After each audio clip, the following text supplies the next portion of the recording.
Activists are targeting Tucker Carlson over comments he made on his show about immigration. They're sending strongly worded letters to advertisers in an attempt to get his sponsorship pulled. And it's working. Several companies have pulled out, some saying they're no longer going to support any political opinion show. And who can blame them? No matter what you do, someone seems to get offended. But what we're seeing from the left is a common tactic. Instead of arguing facts and trying to refute your points, they will just go for your funding source, in this instance, targeting the sponsors of his show. We've seen similar things with other deplatformings, most notably Patreon and Subscribestar. Activists figure the easiest way to shut you down is to cut off the flow of income.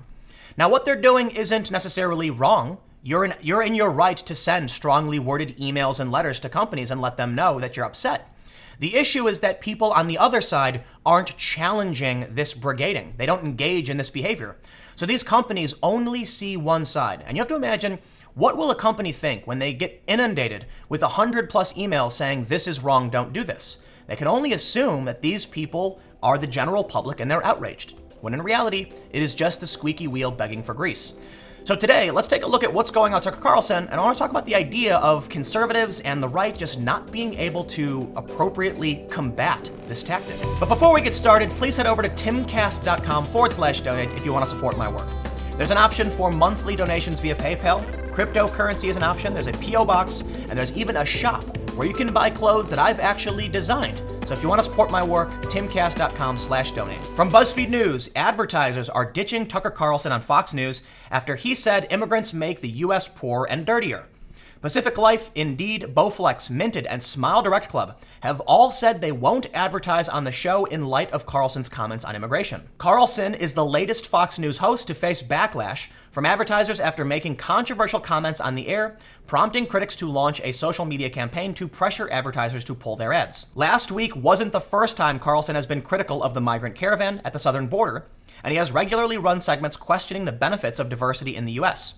Yet Thursday's segment, which was immediately followed by insurance company Pacific Life being cited as a sponsor, seemed to strike a chord with critics. Carlson said on his show that political leaders are telling us we must admit the world's poor, even if it makes our own country poorer and dirtier and more divided. By Friday morning, Pacific Life announced that it had disagreed with the comments and would reevaluate its relationship with his program. As a company, we strongly disagree with Mr. Carlson's statements, a spokesman for Pacific Life told BuzzFeed News. Our customer base and our workforce reflect the diversity of our great nation, something we take great pride in. On Monday, Indeed and Smile Direct Club confirmed to BuzzFeed News that they would no longer be advertising with the show. A spokesperson for the job site Indeed told BuzzFeed News the company had not purchased advertising on the show for more than a month and that it did not plan to do so in the future. As a company, we are nonpartisan. Our site is for everyone regardless of background or beliefs. A spokesperson for Smile Direct Club said the company was working with its media buyers to make sure it is no longer running ads around any political opinion shows. Nautilus confirmed its decision to The Hollywood Reporter. Minted, an online retailer of local craftsmakers, said on Twitter Monday night that it was permanently cutting advertising on the show. Fox News, meanwhile, called the campaign against Carlson an effort from left-wing advocacy groups. It is a shame that left-wing advocacy groups, under the guise of being supposed media watchdogs, weaponize social media against companies in an effort to stifle free speech, a spokesperson for the network told BuzzFeed News. We continue to stand by and work with our advertisers through these unfortunate and unnecessary distractions. And it would seem, at least according to BuzzFeed News, this is an effort from left-wing activists. They say, Matt Rivets, the founder of Sleeping Giants, a Twitter account that has targeted conservative and right-wing media in the past, told BuzzFeed News he had sent a letter to Carlson's advertisers in September, highlighting his comments on diversity, asking them if they wanted to be associated with his views. The letter followed a September segment in which Carlson asked, how precisely is diversity our strength? But Rivets noted that none of the advertisers who were forwarded the letter responded at the time.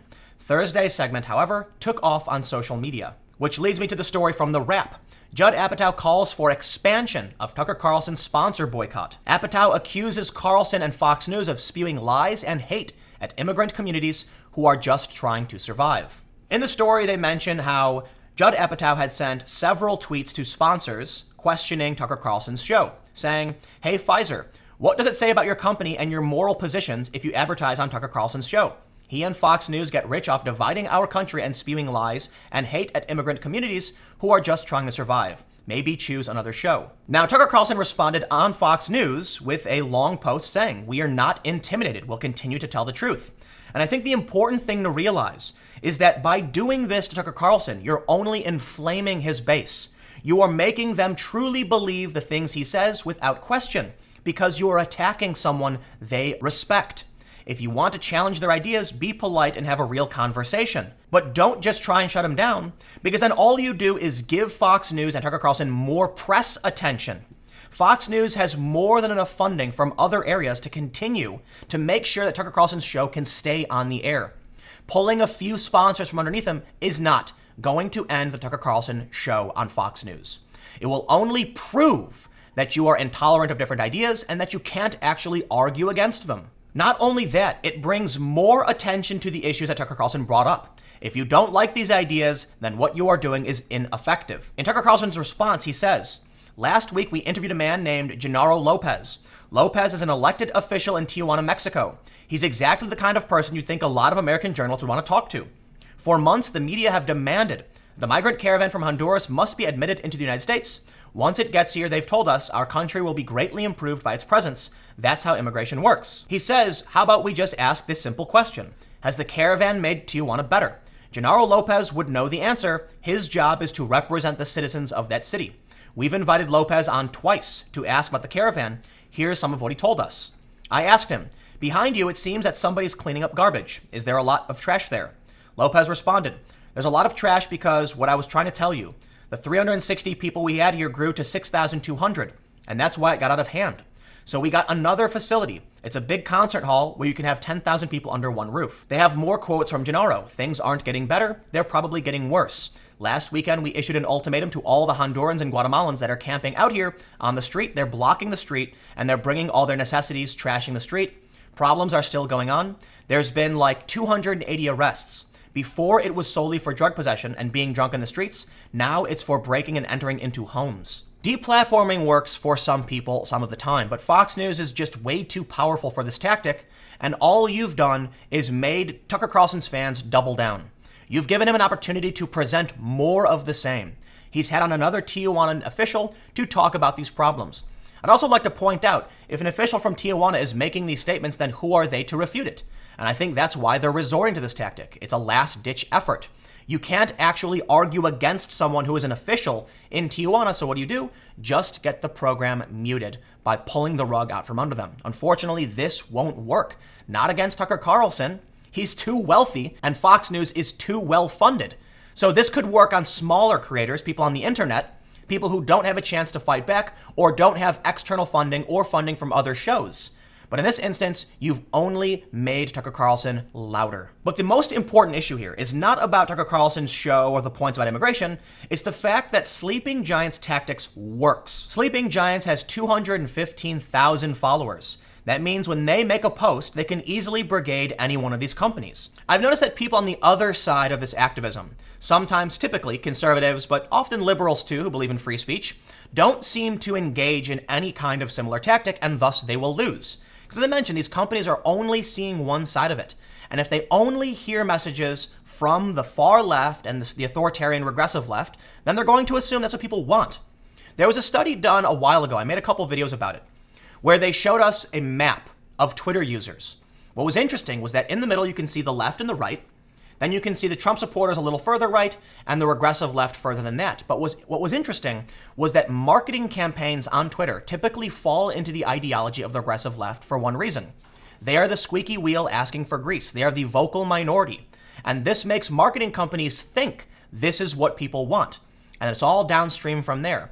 Because if advertisers won't fund certain ideas, then those ideas will cease to exist. And the activists understand this, and that's why they target the money. It's also why you'll likely notice that many advertising campaigns play up to far left politics and not conservative politics.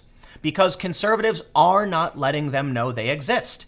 Even though we can see that 50-50 in this country, Trump to Hillary, that at least half of this country believes in certain ideas or are willing to support certain ideas, marketing typically leaves them out. It's also interesting to see that late night hosts for major networks typically make fun of conservatives and pander to a left-wing audience. Why? Because conservatives don't engage in the same way. Activist organizations have a monopoly on this tactic, and they have for a very, very long time, and they're very good at it. Conservatives are bad at activism, plain and simple. In fact, in the years I've been out in the streets covering protests and riots, it is rare to see any conservative out in the street. I was once standing in front of Trump Tower, and they were protesters. And someone came up to me and started talking to me, and it turned out they were a Trump supporter. I said, why aren't you guys out here? And they said, oh, no, we won't do anything like that. And thus, the only thing these companies will see are left-wing activists. They will assume you don't exist. And that's probably why these people call themselves the silent majority. So look, in the long run, I think Tucker Carlson is going to be fine. He's used this as an opportunity to double down on his positions and run another segment saying he will not be intimidated. And this is probably going to inspire his fans and his base, saying, good, don't back down, Tucker. They don't want him to. It's going to present more attention to the idea of the culture war. It's going to rally more people who are moderate towards Tucker Carlson. You will likely not gain a lot of attention from this on the left because you are doing a direct campaign to that company. But Tucker Carlson used it as an opportunity to claim his speech is under attack. And that will absolutely speak to moderates and those who believe in free speech. But let me know what you think in the comments below. We'll keep the conversation going. How do you feel about all this? Look, I think the right or the other side of the regressive left, they're just not good at this. It's sad, honestly, that they can't find out how to defend themselves from this type of brigading. But maybe you disagree, maybe there's something else going on. You can comment, let me know what you think in the comments below. You can also follow me on Twitter at Timcast. Stay tuned, new videos every day at 4 p.m. I'll have more videos on my second channel, youtube.com/TimcastNews, starting at 6 p.m. Thanks for hanging out, and I will see you all next time.